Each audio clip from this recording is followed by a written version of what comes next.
So first news is about one nation one subscription. जैसे हमने पहले पढ़ा था one nation one election, one nation one ration card, ऐसे बहुत सारी चीजें। ठीक है, तो वैसे ही वन नेशन वन सब्सक्रिप्शन, इसका ऑब्जेक्टिव क्या है? Democratising access to international scholarly journals for India's academic and research communities. क्या समझ आया? पढ़ो इस लाइन को, समझो क्या समझ आया।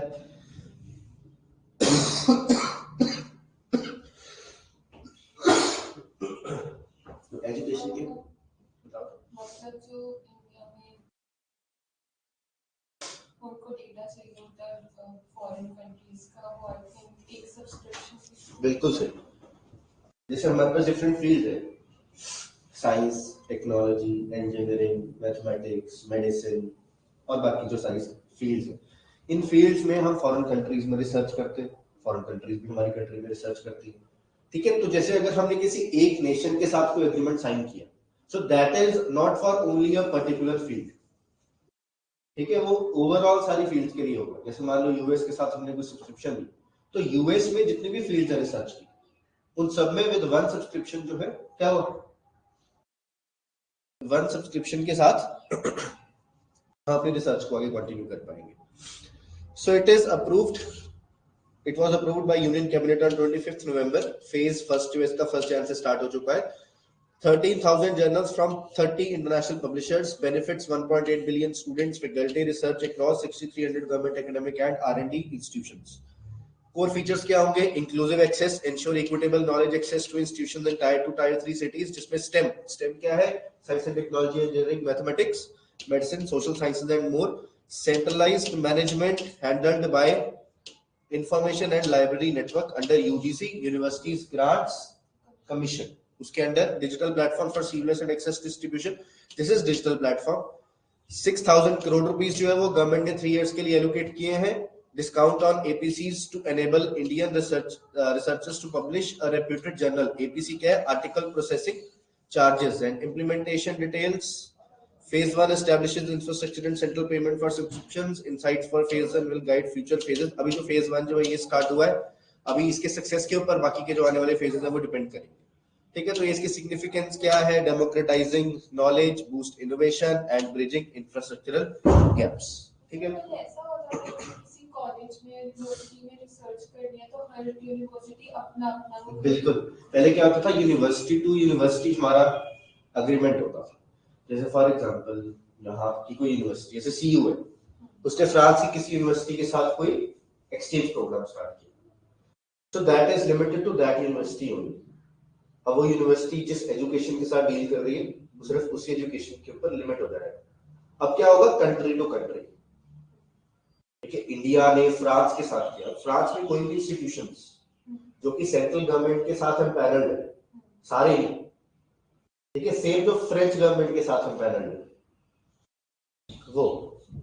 जैसे हमारे यहाँ पे इंडिया में एक AICTE है, all India council of technical education, तो जो जो भी कॉलेजेस उसके साथ एफिलिएटेड है। ठीक है, ऐसे तो बहुत सारे कॉलेजेस हैं।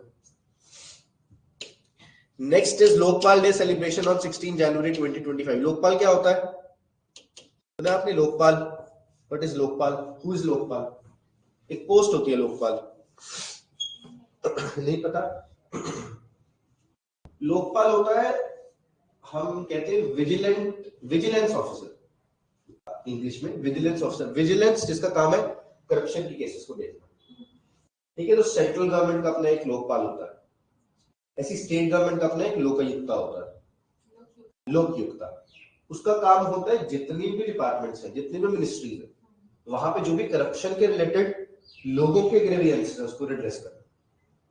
जैसे इंश्योरेंस के रिलेटेड है या क्राइम के रिलेटेड है, और मोस्टली जो रिटायर्ड जजेस होते हैं वो लोकपाल अपॉइंट होते हैं या लोकयुक्ता अपॉइंट होते हैं। ठीक है, सो लोकपाल डे जो है 16 जनवरी को हम मनाएंगे। Lokpal was officially constituted on 16 January following notification under section 14 of Lokpal and Lokayukta act 2013। 2013 में एक्ट आया था, लोकपाल बिल आया था, जिसके खिलाफ अन्ना हजारे ने अपना आंदोलन स्टार्ट किया था, जहां से आम आदमी पार्टी निकली थी।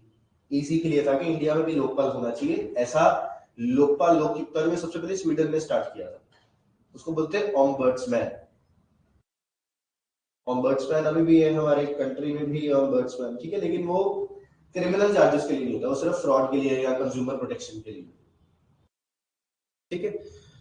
To commemorate this day, it has been designated as Lokpal Day. Objective क्या है? Celebrate establishment of India's ombudsman body, reflect on its role in ensuring accountability and addressing the corruption in governance, recognize contribution to individual and institution promoting transparency and integrity. ठीक है, बाकी ये जो event होगा ये कहाँ पे होगा? मानेकशॉ सेंटर न्यू दिल्ली में होगा। कौन कौन डिग्निटरीज को अटेंड करेंगे, क्या फेलिसिटेशंस होंगी, और ये लोकपाल के बारे में थोड़ा सा ओवरव्यू है, ठीक है। Emerged from the demand of anti-corruption measures led by Anna Hazare and civil society movement in 2011-12. ये बहुत बड़ा एक प्रोटेस्ट हुआ था दिल्ली में। दिल्ली का जो प्रगति मैदान है वहां पे, aimed at creating an independent institution to address complaints against corruption in public offices. तो एक इंडिपेंडेंट ऑफिस हो। अब अगर हमारे खिलाफ कोई भी करप्शन हुआ तो हम कहाँ जाए? कोई एक इंडिपेंडेंट बॉडी नहीं है। हम पुलिस के पास जाए तो वो भी गवर्नमेंट के अंडर है, जुडिशरी के अंडर जाए वो भी गवर्नमेंट के अंडर है, तो कोई इंडिपेंडेंट बॉडी होनी चाहिए, इसलिए एक्ट लेके आए, ठीक है। तो सिंपल आप ये समझो कि लोकपाल एक बंदा है जो कि गवर्नमेंट में जितने भी करप्शन हो रहे हैं उनके केसेस को सुनता है, ठीक है। तो ये सारी चीजें आप पढ़ लेना, बहुत कुछ है इसमें। इसका सिग्निफिकेंस क्या है? Awareness, accountability, institutional strengthening, recognition of contribution and way forward. Next is world Braille day. Braille क्या होता है? जो ब्राइट लोगों के लिए एक लैंग्वेज होती है, जैसे कहीं भी कुछ लिखा हो, कुछ डिस्क्राइब करके लिखा जाता है तो उसको फील करके उसको पढ़ा जाता है। तो ये 4 जनवरी को एनुअली वर्ल्ड ब्रेल डे मनाया जाता है। Braille commemorates the birth anniversary of Louis Braille, the inventor of Braille script. Globally it was recognised in 2019 and highlights the importance of Braille inclusive education and access to information, ठीक है। तो ये सारी चीजें हैं कि ब्रेल है क्या, सिग्निफिकेंस हो गया इसका, और बाकी जो इंपॉर्टेंट है कि इंडिया में क्या क्या इनिशिएटिव्स चल रहे हैं ऐसे विजुअली इम्पेयर्ड लोग जो है उनके लिए, उनकी एम्पावरमेंट के लिए। Collaboration with National Association of Blind to make 10,000 pages of government documents accessible. जो गवर्नमेंट डॉक्यूमेंट्स है उसको हम ब्रेल स्क्रिप्ट में लिखें, ठीक है। जो विजुअली इम्पेयर्ड है वो उसको एक्सेस कर सके। MoUs with organisation like inclusive Science Mission Accessibility and Vision, Divyang Foundation focus on enhancing mobile accessibility with AI technology. National Institution for Empowering of Person with Visual Disabilities 1943 का बना हुआ है ये। इतने इंडिविजुअल्स इसमें enrolled हैं। Model school for visually handicapped, model school मतलब government schools हैं जो हैंडीकैप लोगों के लिए। तो ये सारी चीजें हैं जो इंडियन गवर्नमेंट ने की है। और भी बहुत सारी चीजें हैं, ब्रेल डेवलपमेंट यूनिट है, नेशनल एक्सेसिबल लाइब्रेरी है, ब्रेल प्रोडक्शन है, वो सारी चीजें। और ब्रेल लिटरेचर जो है 14 लैंग्वेजेस में अवेलेबल है, जिसमें कि असमीज, बांग्ला, इंग्लिश, हिंदी, कन्नड़ा, तमिल, तेलुगु, उर्दू। ये कुछ ऐसे फैक्ट्स हैं। Central Braille press, regional Braille press Chennai में है, 25 other government established Braille presses हैं। Next is prime minister remembers Rani Velu Nachiyar on her birth anniversary.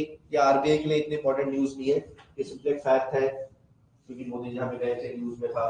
तो तमिलनाडु में एक प्रिंसली स्टेट होती थी, वहां की ये रानी थी, शिवगंगा किंगडम इन तमिलनाडु, ठीक है। और ये इवन 1857 के रिवोल्ट से पहले इन्होंने ब्रिटिश के अगेंस्ट रिवोल्ट स्टार्ट की थी।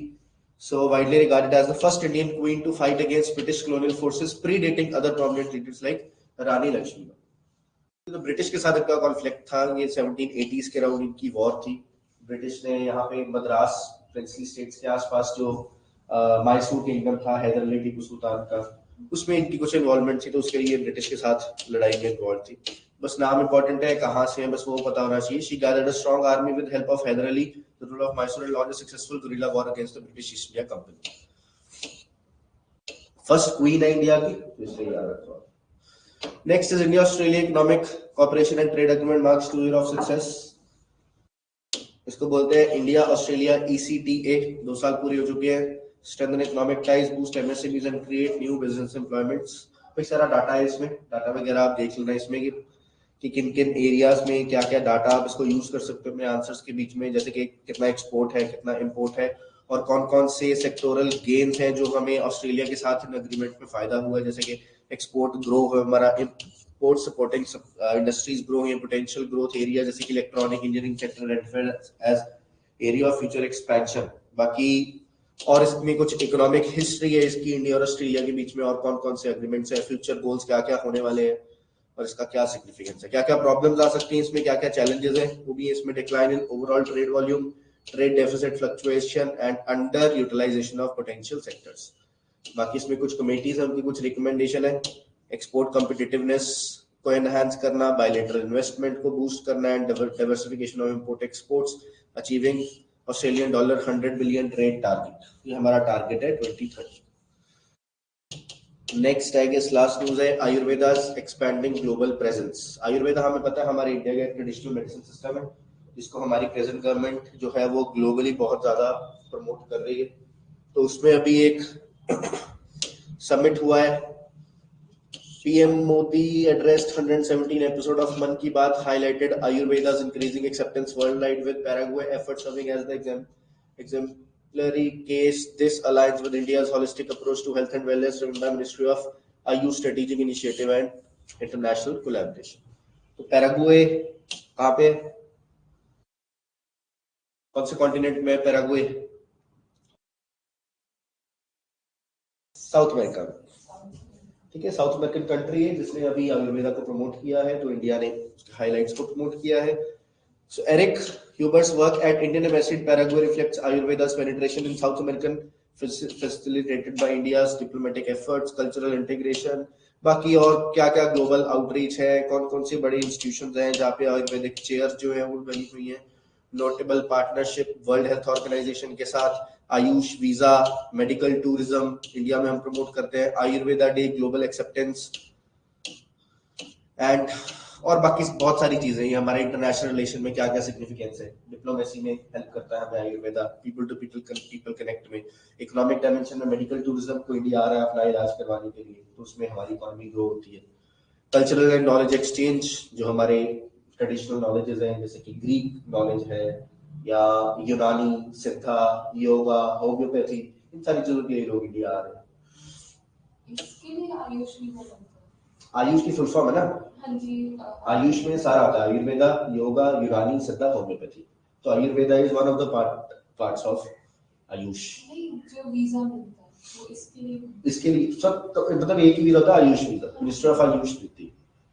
इसमें आप योग के लिए भी आ सकते हो, आयुर्वेदा के लिए भी आ सकते हो, कोई अपना ट्रीटमेंट के लिए आ सकते हो। तो इंडिया में हमारा ये मेडिकल टूरिज्म भी बहुत है। वैसे भी आप आयुष भी छोड़ दो, एलोपैथिक जो हमारा मेडिकल सिस्टम है उसमें भी बहुत सारे लोग इंडिया में आते हैं, जैसे कि PGI, ये एशिया का सेकंड लार्जेस्ट कैंसर ट्रीटमेंट होता है यहाँ पे, कुछ है ऐसा। वैसे तो PGI हॉस्पिटल नहीं है, तो एक रिसर्च इंस्टीट्यूट है, जैसे PGI MER, post graduate institute of medical and educational research, ये कैंसर इंस्टीट्यूट है। देखिए तो चलो एक एग्जांपल ऐसे एम्स है या और बड़े बड़े इंस्टीट्यूशन है जहाँ पे लोग फॉरेन से भी आते हैं ट्रीटमेंट के लिए, स्पेशली कैंसर ट्रीटमेंट के लिए, तो उसको हम मेडिकल टूरिज्म बोलते हैं। मेडिकल टूरिज्म प्रमोट होता है तो हमारी इकोनॉमिक रिलेशन प्रमोट होते हैं इस कंट्री के साथ, ठीक है। बाकी चैलेंजेस क्या है, रेगुलेटरी हर्डल्स हैं बहुत सारे, global standards for traditional medicine create barriers and scientific validation, clinical evidence is needed to ensure universal acceptance. अब एलोपैथिक का ये का क्या है कि इंस्टेंट रिजल्ट है, आयुर्वेदा का क्या है कि रिजल्ट बहुत स्लो है, वो नो डाउट कोई साइड इफेक्ट नहीं है, लेकिन लोगों को चाहिए instant result, instant relief. Ayurvedic medicine से बहुत धीरे धीरे किसी भी डिजीज के अंदर मेडिसिन ले तो धीरे धीरे फर्क पड़ता है, एलोपैथिक में एकदम से फर्क पड़ता है लेकिन उसके साइड इफेक्ट्स होते हैं, ठीक है। Recommendation, strengthen research, collaborate with global institutions, global awareness campaign चलानी पड़ेगी और capacity building, train practitioners worldwide to maintain quality and authenticity, ठीक है। तो ये सारी हमारी न्यूज थी पिछले कुछ 3-4 दिन से PIB से।